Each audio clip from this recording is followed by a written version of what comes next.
नमस्कार दोस्तों, आज हम भगवान विष्णु के छठे अवतार परशुराम जी बनाएंगे। परंतु यह तो सब जानते होंगे कि उन्होंने 21 बार क्षत्रियों का नाश किया था। परंतु क्यों किया, उनका नाम परशुराम कैसे पड़ा, उनके माता पिता कौन थे, आइए ये सब जानने की कोशिश करते हैं। परशुराम जी की माता का नाम था रेणुका और वह क्षत्रिय परिवार से थी। एक दिन वह जंगल में अपनी सखियों के साथ घूमने आई। तभी उन्होंने एक ऋषि को वहां एकांत में बैठे हुए देखा। उनका नाम जमदग्नि था। राजकुमारी रेणुका को मन ही मन जमदग्नि से विवाह करने की इच्छा प्रकट हुई। उन्होंने ऋषि से जाकर अपना विवाह प्रस्ताव रखा, परंतु जमदग्नि ने उसे ठुकरा दिया। कहा कि उन्हें सादा जीवन और एकांत में रहना पसंद है। रेणुका अपने महल लौट गई। अपने पिता से जाकर जमदग्नि ऋषि के साथ विवाह करने को कहा। पिता ने भी जमदग्नि ऋषि को बेटी रेणुका का विवाह का प्रस्ताव भेजा और रेणुका ने भी प्रतिज्ञा ली कि वह ऋषि के साथ विवाह करके सादा जीवन ही व्यतीत करेंगी। विवाह के पश्चात रेणुका के 5 पुत्र हुए, जिसमें से सबसे बड़े पुत्र का नाम था परशुराम। बचपन में तो उन्हें राम कहकर ही पुकारा जाता था, परंतु जब वे बड़े हुए तब उनके पिता ने उन्हें आज्ञा दी कि वह हिमालय जाके शिवजी की तपस्या करें। उनकी तपस्या से प्रसन्न होकर भगवान शिव प्रकट हुए। भगवान शिव ने उन्हें आज्ञा दी कि समस्त राक्षसों का संहार करें। उन्होंने ऐसा ही किया और उनका ऐसा तेजस्वी पराक्रम देखकर भगवान शिव भी प्रसन्न हुए और भेंट स्वरूप परशु नाम का अस्त्र दिया। तभी से उनका नाम परशुराम पड़ गया। परशुराम जी को अपनी माता की हत्या क्यों करनी पड़ी, आइए जानते हैं। एक दिन जमदग्नि ऋषि यज्ञ के लिए माता रेणुका से कहते हैं कि नदी में जाकर जल भरकर ले आएं। परंतु नदी के किनारे जाकर उन्होंने देखा कि गंधर्व और अप्सराएं स्नान कर रही हैं।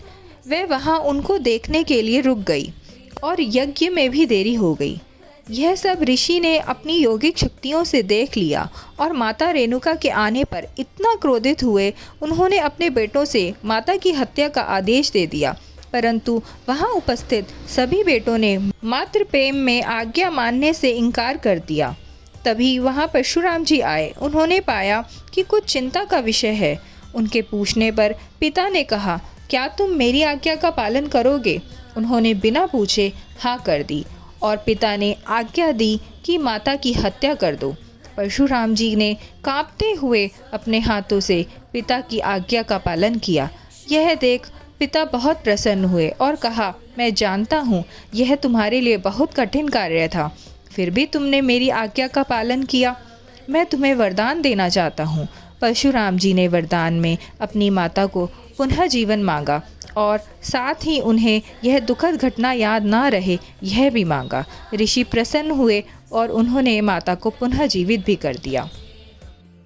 आगे चल के एक दिन जब परशुराम कुटिया में नहीं थे, तब जमदग्नि ऋषि से मिलने एक राजा कार्तवीर्य अर्जुन आए। ऋषि ने उनके आदर सत्कार में कोई कमी ना छोड़ी, परंतु राजा के मन में एक प्रश्न आया और उन्होंने जमदग्नि ऋषि से पूछ लिया कि एक छोटी सी कुटिया में रहने वाले ऋषि के पास इतना कुछ आदर सत्कार के लिए कैसे है। तब उन्होंने बताया कि उनके पास कामधेनु गाय की पुत्री नंदिनी है, जिसके फलस्वरूप उन्हें कुछ भी मिल सकता है। राजा कार्तवीर्य अर्जुन के मन में लालच आ गया और ऐसी इच्छा पूर्ति करने वाली गाय की प्राप्ति के लिए भावना जागी और उन्होंने ऋषि से उस गाय को अपने साथ ले जाने की मांग की।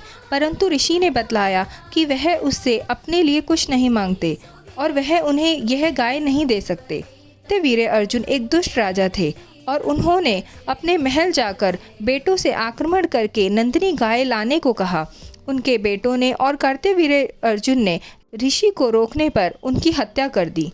जब परशुराम जी को पता लगा तो उन्हें इतना क्रोध आया कि उन्होंने कार्तवीर्य अर्जुन को मारने की प्रतिज्ञा ली और उन सभी दुष्ट क्षत्रियों के विनाश की भी प्रतिज्ञा ली जिन्होंने उस समय आतंक मचाया हुआ था। और इस तरह उन्होंने 21 बार क्षत्रियों का नाश किया और धरती को पाप मुक्त किया। कहा जाता है कि परशुराम जी चिरंजीवी हैं और आज भी जीवित हैं और महेंद्रगिरी पर्वत पर तपस्या में लीन हैं और उनका अभी आखिरी कार्य शेष है, जो कि यह है कि भगवान विष्णु के 10वें अवतार कल्कि का गुरु बनना है। तो यह थी परशुराम की कहानी।